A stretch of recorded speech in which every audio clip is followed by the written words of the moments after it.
All right. Well, hello, everybody. Thanks for tuning in. I am here with Craig Blanchette. Craig, top of the morning to you. Top of the morning. Good to see you, John. So we are here to talk about the cruise, specifically the Optavia cruise. And for the most part, we anticipate that our audience is limited to that. If you're somehow here and you're not going on the Optavia cruise in April, you're in the wrong place, but we're glad you're here also. Yep. You'll learn a few tips either way. Awesome.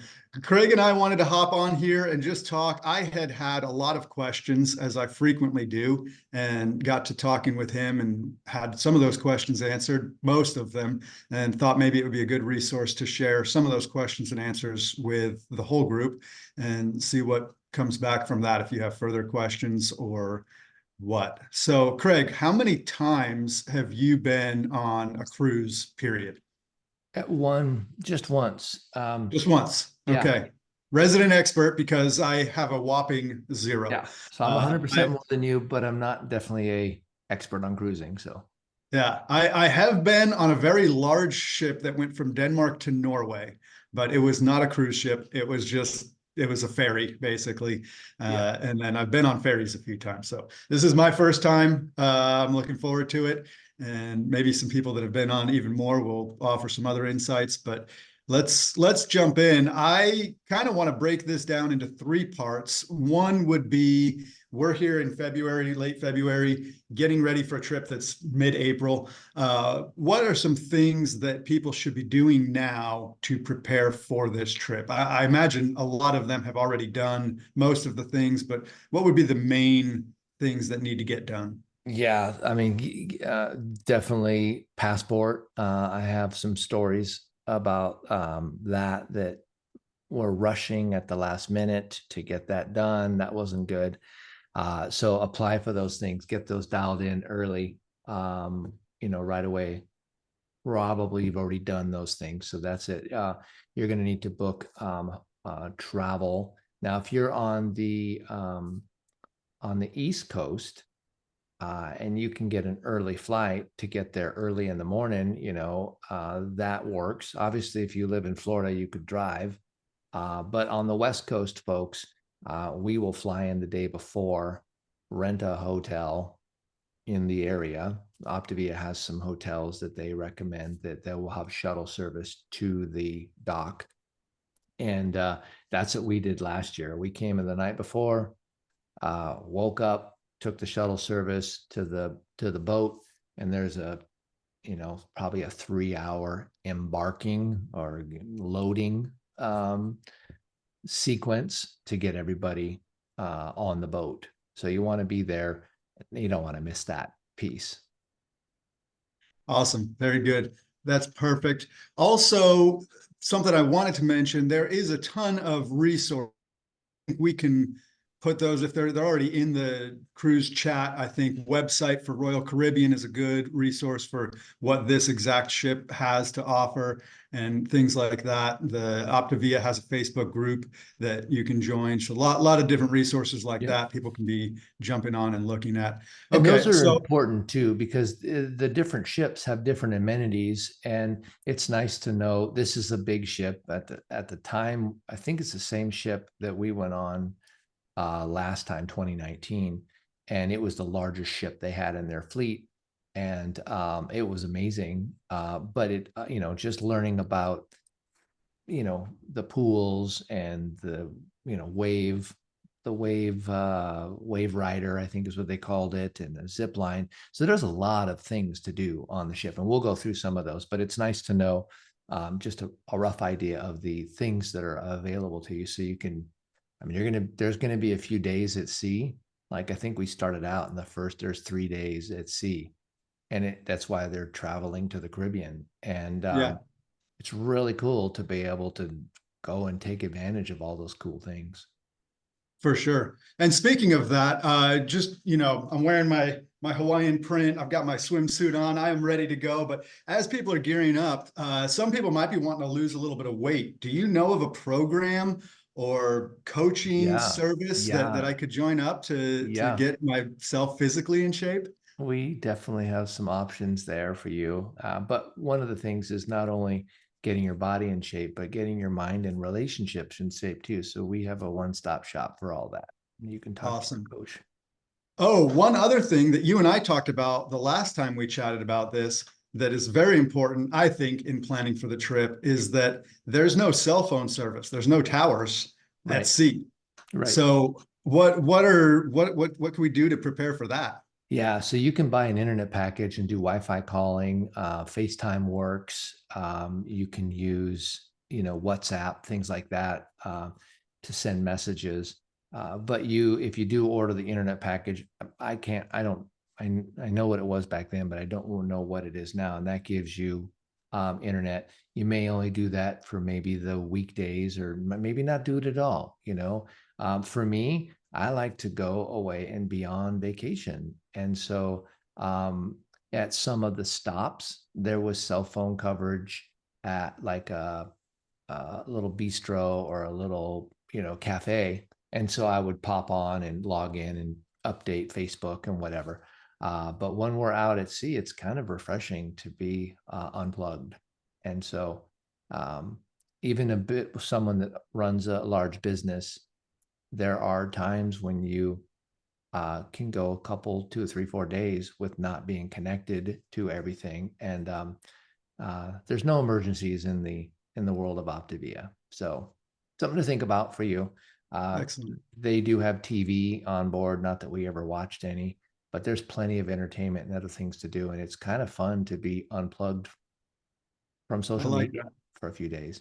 I It's like it's that. interesting. So Sounds like it would be worth, if you want to go the unplugged route, to spend a little bit of time planning how you're going to forward your voicemails and make sure yeah, that people that in your business need to autoresponder to be. your email and say, hey, I'm on a Caribbean, that's part of my coaching practice, and I'm going to be enjoying the lifestyle that I've built with my coaching practice.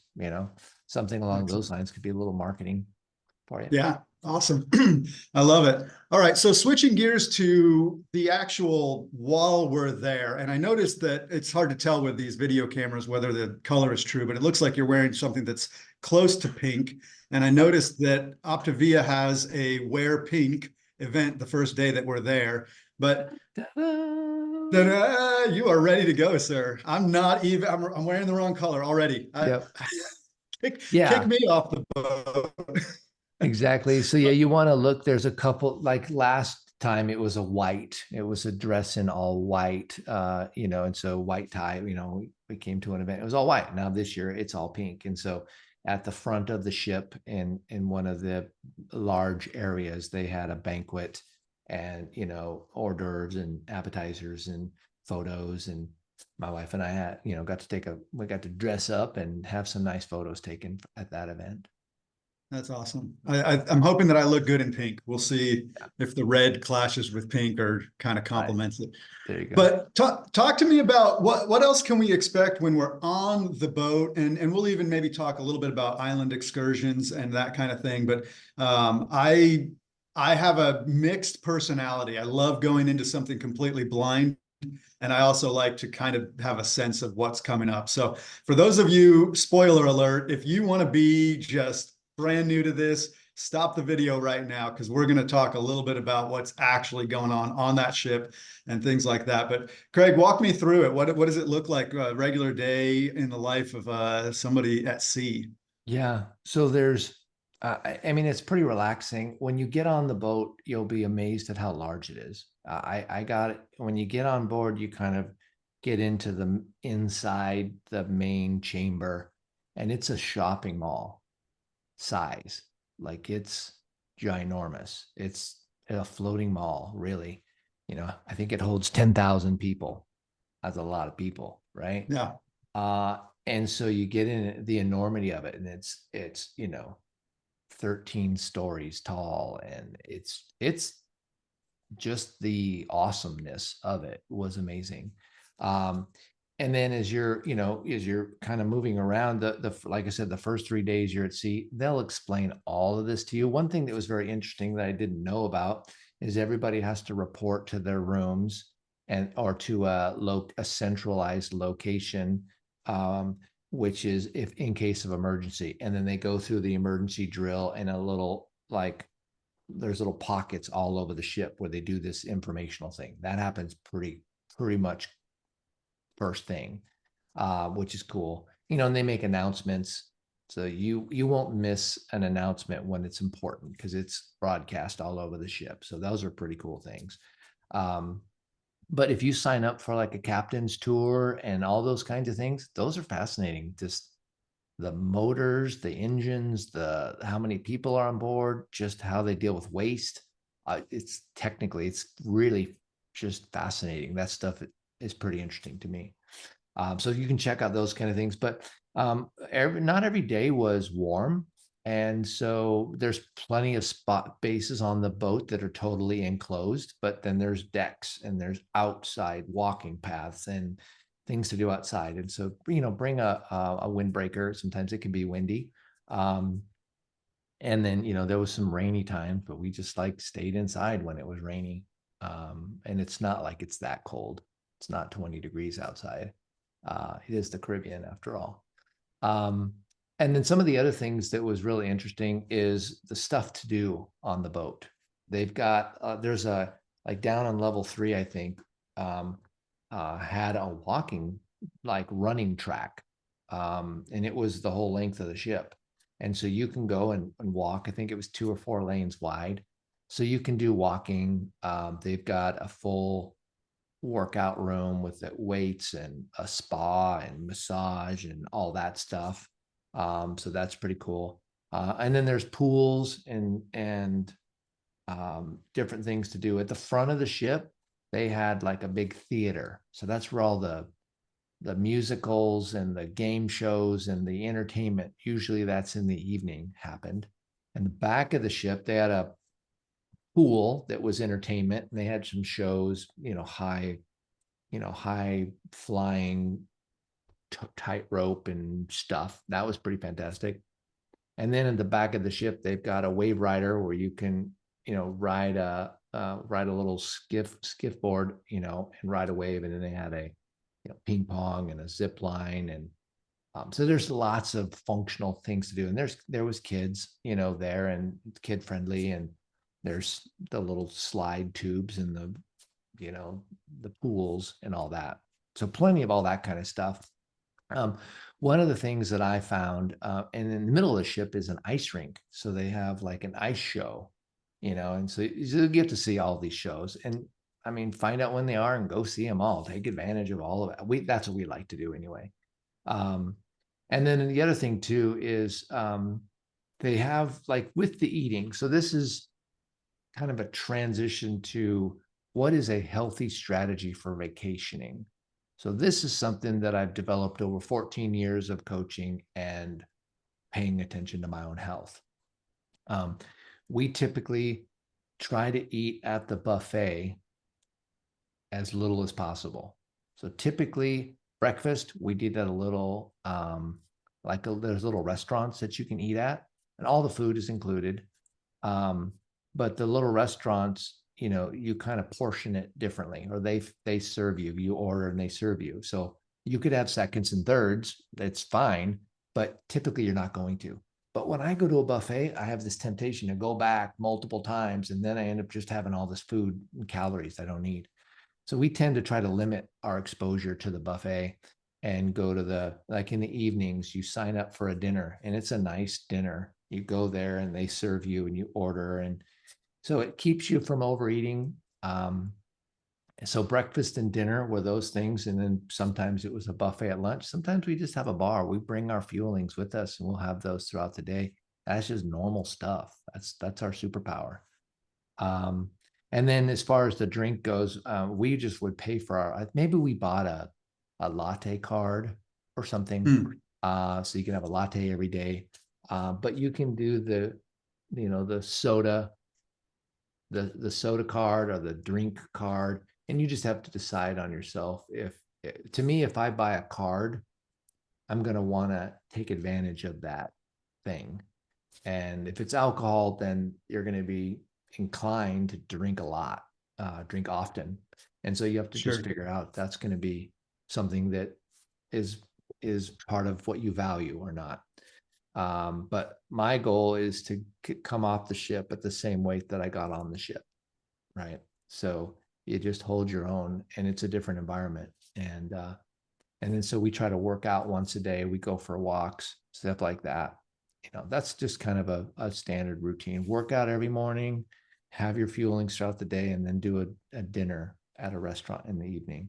That's kind of a I love it. typical thing. I love it. And I could keep going asking. There's so many questions that come up. You mentioned the surf wave. I might be there the whole time. I love Yeah. surfing, I and did it. It was definitely. awesome. Yeah. I was actually thinking maybe I'll ask the captain if he can put me down in the water and I can surf the Yeah. wake of Yeah. the boat. I don't know if they allow that or not, Yeah. but we'll see when we get there. But let's transition to the excursions. So the whole point here is we're going to the Bahamas, we're going to Haiti, and we're going to what's the third one? I'm drawing a blank right now. I'd have to look it up. Oh, I put you on the spot. It'll come to me. Jamaica, I think it is. Okay. So when we go to shore, and this is, you've already settled my mind on this, but for the viewers at home, so to speak, are they going to leave me on the island? That's the big question, right? Am I going to get stranded somewhere, and what would that look like? Right. Yeah. Yeah. Jamaica, Haiti, and Bahamas. And yes, they will be very clear. You don't have to get off the boat. You can stay on. You don't have to do an excursion. But if you do get off the boat, they're really clear about when you have to be back by. Like they're going to leave at 6. They say be back by 4. And I mean, they do a pretty good job counting people going off and counting people. But let's just say, for example, you injure yourself, and you twist your ankle or you're bleeding. Well, I wouldn't go to a doctor on the excursion. I would get myself back to the boat and talk to the boat doctor. That way you don't miss the boat, right? And it's probably, well, they're going to speak your language, and who knows, it's going to probably be better experience. So, but you don't have to get off the boat. We would get off, and dependent on the excursion as to how much we did, sometimes we would do, go on like a sightseeing tour. That's probably what we did mostly. But there you can rent some places you can rent little motorcycles or little boats or little things that you can rent. And so those are kind of fun to do. But just getting out and experiencing it and taking some photos is also just a fun thing to do. But yeah, I would say, it's not like you don't go very far, and they time it so you're back on the boat, and you'll hear a, they blast their horn like, bro, get back to the boat, So yeah, Awesome. I don't think too many people miss the boat. Yeah, that I think that creates a lot of peace of mind for me, and even knowing that there's a ship doctor. Obviously, but it's that's a little bit of a reassurance. I like that. Seems like they've done this a time or two before, and they know what they're doing. Good at it. They don't lose people often. So that's great. What about as far as those excursions go? And it sounds like we're only in each location for one day. Yeah. There's not a multi-day stay, so it's not like you're just there for the day, back on the boat, and we start heading off. Well, it's 7 days, so it's like 3 days to get to the Bahamas, and then they hop 3 islands, and then it's 3 days back. So that's essentially what it is. And I liked both the excursion days and pulling the boat into the different places and stuff is kind of it's fun, and passing other cruise ships is fun, but just being out on the open sea where it's just water as far as you can see, that was a new experience for me. It was pretty awesome. And it's a big, gnarly boat. Like it's ginormous. Yeah. That's so cool. So, okay. So then what about in terms of planning ahead? I know this jumps back to where we were at the beginning, but on these, when we go on these excursions, is it possible for me to go see what those options are and book them in advance? Yeah, I would probably, now that we've done it before, we might go look and say, oh, what are some things to do? And then you can buy it online. My instinct is that's going to be equal to or less expensive, depending on the excursion thing. We didn't do that the first time. We just got off and walked up and said, oh, yeah, $50 a person. We'll take you around okay, let's do it. And that's what we did And then when we got off the excursion, we would go find something to eat, or we just be a tourist, you know, and then we get back on the boat. Yeah. That's just what my wife and I did. But yeah, I think I don't, now that we have a little idea of what it is, and we're going to different places this time, that I think we might go look and see what kind of excursions you might want to do. But part of what is the predictability is the cruise and where we're going, and some of the spontaneity is what excursions you're going to do. So that might be a way to scratch both those itches. I like that. I like the way you said that. That's because that's definitely me. I like to have some level of, I know what I'm getting myself into, but I also love just being surprised Yeah. by new things. So I that's really recommend going to the shows if you like shows. They had some, you know, a vocal plays, what is it, musicals, and they were great. And there was some game show kind of funny stuff. In the middle of the ship, there was a comedy club that was at a bar, and we went to there once, and it was fun. Yeah, so there's a lot of fun things to do, and there's a lot of entertainment to keep you, you know, to keep you entertained, and they do a pretty good nice. job. And then there's shopping, you know, one day that the whole inside courtyard area has like jewelry and different things that you can buy, that kind of stuff. That's interesting. One of the challenges is, you know, they have 24-hour pizza, and you know, so you can have pizza 24/7, you know, so just, you know, you want to manage the stop challenge juice there and see how much pizza is what you value. And then, you know, the ice cream, soft serve ice cream cones, whatever, all that kind of stuff. And so you just want to manage those. It's not like don't have any, you decide whether. I'm not giving you permission, and I'm not telling you not to. You work Yeah. it out. My encouragement to you as a coach is eat according to your values, and remember, you will be getting off the ship in a certain body. And think about that, what you want that body to look and feel and move like, because you will build that body by the choices you make on the ship. And have a Yeah. great time, all things considered, including feeling good. Awesome. Well, I don't want to take too long right now. Appreciate your time. I will put out a little teaser. If you guys liked this content and you have other questions, or you want us to hop on and do this again, shoot us a message on Facebook or something like that. Let us know that you want it. I think we could make time to do one more of these before we go on the cruise. Maybe even come up with a few ideas of what we could do together as our team, and have some fun with that. But Let's talk about that for just a minute, because once we get on the boat, if we don't have internet, how are we going to organize communications, right? And so we might plan, like some people are eating at the five. I think there was two times to eat, 5:30 or 9:30 or 8:30, whatever. You know, we chose the earlier session, 5:30. So if you have a choice there and you want to be in the dining room at the same time. But there's probably going to be some times where we'll kind of get together. I know there's some of the parties that we'll go to and we'll see each other. And so, but part of it is, you know, you just meet a lot of fun people, and we may have times where we're hanging out as a group and we'll see each other. And then there's going to be a lot of coaching celebrities, you know, that you will see on there, and go hear their story and make some connections with other people. That's kind of the glue that holds all of this community piece together. awesome. Sounds good. Well, Craig, thank you for your time. Any parting thoughts? No, that'll do it pretty much. Have a good time, and congratulations, I guess. Here's my parting thought. Way to earn this. You helped a lot of people, because you didn't get there by not helping people. And so your business grew, you grew, and then your clients probably shrank. So good work. Awesome. Yeah, great job, everybody. Thanks for chiming in and tuning in, and let us know how we did, and we'll see you on the cruise wearing pink. Yep, that's right.